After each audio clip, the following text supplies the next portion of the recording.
It's time to sit back, relax, and listen to Conversations with Joan. Conversations with Joan will inspire, motivate, and empower you. Live your best life now. Listen, learn, think, and decide. And now, here's your host, Joan Herman. Welcome to Change Your Attitude, Change Your Life's Conversations with Joan. I'm Joan Herman. Thanks for tuning in. Conversations with Joan focuses on topics that are important to your life, from health and wellness to professional development to personal well-being. Change makers join me to share their insights, tips, and strategies so you can thrive and live your best life now. Thank you for taking time for yourself, and thank you for letting us be a part of your life. Now, let's start talking. Today's guest, Gary Zukav, says that every experience you have offers the opportunity to align your personality with your soul. The decisions that you make and the actions that you take are the means by which you evolve. Gary joins us today to talk about how we can transform everyday experiences into fulfillment, meaning, and joy. Gary has inspired millions to realize their soul's greatest potential. He's the author of the #1 New York Times bestseller, The Seed of the Soul, and co-founder of the Seed of the Soul Institute with Linda Francis. Welcome, Gary. Thank you so much for joining us. You're welcome, Joan. What a wonderful introduction. Thank you. I'm honored to be here. Gary, you're The Seed of the Soul. It was such a groundbreaking book, and it changed the lives of millions of people. From the time you wrote that book until now, what changes have you seen in the world and in people? Oh, everywhere, Joan, everywhere. That book is about an epic change, an unprecedented change in human consciousness, from the limitations of the five senses into a new consciousness that is not confined to the five senses. And it is happening fast, with startling velocity. Within a few generations, the old consciousness took 300,000 years to evolve, and this one is taking 3 generations, human generations. And everything is changing as the new consciousness emerges, and it's emerging in hundreds of millions of people. And we begin to sense that we're more than bodies and minds, that there's a part of us that is more, and that more is what we're calling the soul, a Western term, but it means that part of you that is immortal, that part of you that existed before you were born and that will exist after you die. And there's a new understanding of power that comes with this consciousness, and that is the alignment of your personality with your soul, with harmony, cooperation, sharing, and reverence for life. And the old understanding of power, which is manipulation and control, is now toxic. It used to be our evolutionary good medicine. Now it's poison. It produces only violence and destruction. And this is where we are now. We are midway through, or not even midway through, an unprecedented transformation. And everyone is in it. And everyone is looking at their lives either the same and wanting everyone else to be the same and go back to the way they were, or understanding or feeling that there's something new and different and huge happening. You said that it's happening quickly. For me, it feels like the last maybe 3 to 5 years, things have really sped up. Are you seeing that as well? Oh, yes, and it's going to, and what it is the emergence of our new consciousness and a growing awareness of the disconnected, jolting difference between the new consciousness and the old. The new consciousness doesn't get jolted or disconnected, but the old consciousness is entirely different. When you're hurting, say, emotionally hurting, the old consciousness reaches out to the world. It looks outside itself to try to change the world so that it'll feel better about itself. If a business collapses, it creates a new business. If a child dies, it conceives another one. But the new consciousness, multisensory humans, when they're feeling emotional pain, they put their attention inside themselves to see the dynamics inside themselves that are creating this pain and what they can do about that. In other words, they're no longer trying to change the world. That's the pursuit of external power. They are changing themselves, and that change is permanent, and they can make it a very good change. And that's authentic power, creating authentic power. And where do you think this is going to take us, Gary? Love. Our evolutionary movement is now moving toward love. That's another way of saying authentic power. But I don't usually put it that way because it's a New Age mantra, choose love.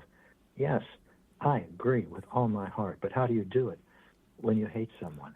How do you do it when you feel like you want to kill yourself? How do you do it when you want to kill someone else? How do you do it when you're sad, when you're resentful, when you're competitive, when you're jealous? How? How do you create authentic power? That's what our books are about. That's what we teach. And our new evolution requires it. This is our evolutionary path now, creating authentic power, not changing the world. You know, and I don't know if it's just because I'm more aware now, I'm paying attention, waking up, however you want to describe it, but it does feel like there is this battle going on between one subset of people that are emerging and awakening and another that are holding on to what you've described. What will happen with this battle, these two sets of people? I suggest we not look at it as a battle. We who have the new consciousness, that know we're more than bodies and minds, that know the world is meaningful, that know the universe. Somehow we know the universe is not dead, empty, inert, that we know the universe somehow is wise and alive and compassionate. This is not a battle. The new consciousness doesn't battle the outside world or other people. And having the new consciousness does not make anyone superior. It's just a temporary ebb and flow in evolution. Within a few generations, all humans will be multisensory. The question is, what are you going to do? What are you going to do? If you have a battle going on inside you, that's where to look at it, not outside you. If you're judging others, if you're wishing they weren't alive, if you're wishing you didn't have to struggle with them, this is in you. And it's for you to change you because no one else can. If you're trying to change someone else while they're trying to change you, that's a power struggle from the perception of five sensory humans. So what is it in you that sees this circumstance as a battle? You can also look at it as standing in the midst of two worlds, one that's emerging and one that's dying. And you have one foot in one world and one foot in the other. And you have to choose between these two consciousnesses. And these two consciousnesses are love and fear. And in every choice that comes up for you, no matter how small it may appear or how huge it may appear, it's the same choice, love or fear. What are you going to choose? And what does that mean in terms of what you will say or not say, do or not do? What is your intention, love or fear? When you participate in a cause, you experience the effects. And the cause is always an intention. And the intention is always love or fear. And you can choose love and create much more constructive, positive consequences for yourself. And the universe is not going to reward you. You're not going to go to heaven because you do that. You're not going to be admired because you do that, not from the point of view of the universe. You're simply going to change what you've chosen to create. And if you decide not to change, you're not going to be punished. You're simply not going to change. Mm-hmm. And you'll have more experiences like the ones that you're creating. The choice is yours. No judgment. It's just, what do you choose? That's always the choice. Gary, what led you to understand what you've been teaching? What happened in your life that brought you to this awareness? Oh, it was incremental, Joan. At first, my first conscious understanding that there's more than I ever thought there was came when I was writing a book on quantum physics called The Dancing Wu-Ling Masters. And that in itself is a story, but the story is that I came to be excited about this thing called quantum physics. I'd never liked science. I never wrote a book, and I wanted to write a book about this to give what I was learning to non-scientists like myself, to fine arts majors. I got a Bachelor of Arts, not a Bachelor of Science. And as I was doing that, with the help of quite a few physicists at the Lawrence Berkeley Laboratory, 10 or 12 of them, I started to outline chapters in this book I got excited about writing. And then I started to write. But whenever I'd start to write, I threw the outline away because it was dull and boring to me, and I went where I was excited to write, and I did that. And after 6 months, all the chapters were fitting together. And I knew that I didn't do that. So I was pondering, how did this happen? Why did this happen? And that's when I realized I experienced non-physical reality. What I experienced was that I'm not alone. it's impossible to be alone. And it didn't feel mystical or esoteric, or New Age wasn't a part of me. And it felt real. It felt full. It felt rich. It felt there and everywhere. So that was the beginning of the beginning. But where is the beginning, really? When we begin to see ourselves as more than minds and bodies, we begin to see that our history extends farther backwards than the date of our birth. And it even extends farther forward, although that's something that we cannot conceive, but we begin to experience. So that was my first experience. And I have had so many. And they continue to happen, John. They continue to happen. We're never finished. We're always evolving. You had mentioned before about having the choice between love or fear.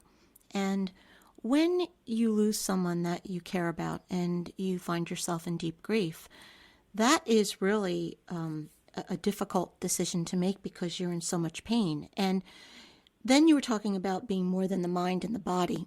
How can that understanding that we are more than the physical body, how can that help us to choose love over the fear and the pain of the loss? Oh, Joan, now we're at the heart of the matter. My beloved, my spiritual partner, my life partner, Linda Ann Francis, her soul went home to non-physical reality August the 6th, the year before last. And the pain I felt was huge. And I know everything that I'm telling you. That didn't go away, but the pain was there. It was enormous, enormous. And we can talk about that story sometime, but the part that's relevant here is that for an entire year, almost immediately, Linda was with me. We spoke. She talked. At first I thought I was delusional because I was in so much pain. But then I realized I'm not. I can't make up these things that Linda's telling me. So for a full year, I was talking to Linda and grieving. The loss of her is crazy, but it happened. My emotions simply, I discovered a lot that I knew before, but now I discovered them. Love doesn't hurt. Need hurts. My love for Linda, that the pain I was in, had nothing to do with my love for Linda. Frightened parts of my personality wanted the world to be different, demanded that the world be different than it was, demanded that Linda be in it, that we cuddle, that we hold hands, that we walk together, that we co-create together. And she wasn't in the world. But I was speaking to her and missing her. That went on. And I'm saying this, sharing this, because just knowing something, as well as I know what I'm sharing with you, which is with all my heart, with all my life, does not change the existence of frightened parts of my personality or yours when you do this process with you. Only you can do that. And so along the way, I've had advice from our teachers, advice like, allow your countless memories of Linda to guide you gently toward or lovingly toward gratitude. And that helped me. I did that. I set that intention because I had countless memories. We lived together for 27, 30 years. Everything had to do with Linda, and every memory before that was a doorway into pain. And now I set the intention to use every memory as a doorway into gratitude. This is one of the countless things that happened to me. But I am appreciating your question. Even though we know these things, even though you know your soul, even though you know that the one that you loved didn't leave, they're in I won't even say place, they're in a different state than the one you're in. Call it a realm, but they're there. Linda's incarnation is gone. I loved it completely. I loved everything about it, but it's gone. Ashes to ashes and dust to dust, and it's not coming back. But Linda's energy, her love, her voice are real. And I'm talking to it and missing her during that year. So be gentle with yourself. That's where this is going. Be gentle with yourself. Don't think that because you know something, it's going to change your emotions. You have loving and frightened parts. And your job, your mission in the Earth School, this place of time, space, matter, duality, and fear, is to distinguish within yourself the difference between love and fear and cultivate love. Choose love, no matter what is happening inside of you. whether it's depression, hopelessness, wanting to kill yourself, resentment, or what is happening outside of you, like Lahaina burning, like another 9/11 type event. No matter what's happening inside of you or outside of you, learn to choose love. That's the creation of authentic power. That's what the seat of the soul is about. That's what everything that Linda and I teach and share is about. And we didn't create this, by the way. We were given it. These ideas, these remarkably resonant and powerful ideas are not mine, and they're not Linda's. They come to both of us from the universe. And that's what I love to share, and that's what I'm sharing now.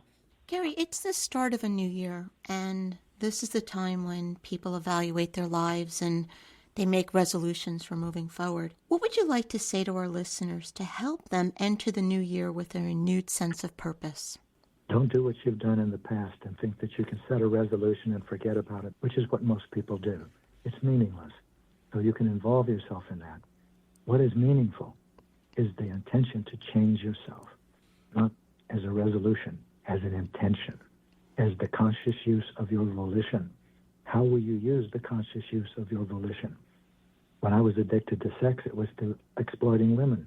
Is that what you want to do? Do you want to exploit people? Do you want them to admire you? Do you want to make money? Do you want a bigger house? None of that is, I've discovered, of genuine value in a lasting way. The only thing that's of value is to get to know yourself, see yourself, experience yourself fully. Never repress or deny or suppress an emotion, but to experience the frightened parts, as well as the loving, but to experience the frightened parts and their thoughts. And in that moment, choose to act from a loving part. That's the creation of authentic power. That's the moment. And as you do that again and again, that frightened part begins to lose its control over you. You're not trying to embrace it, surrender to it, love it, change it. You're intending to move beyond its control. And when you do, you become more and more able to give the gifts that you were born to give. You can't do that while you're in a frightened part of your personality. That requires love. And as you do begin to give the gifts that you were born to give, that's where your meaning and your joy and purpose and vitality and creativity emerge, and they become your life. That's the creation of authentic power.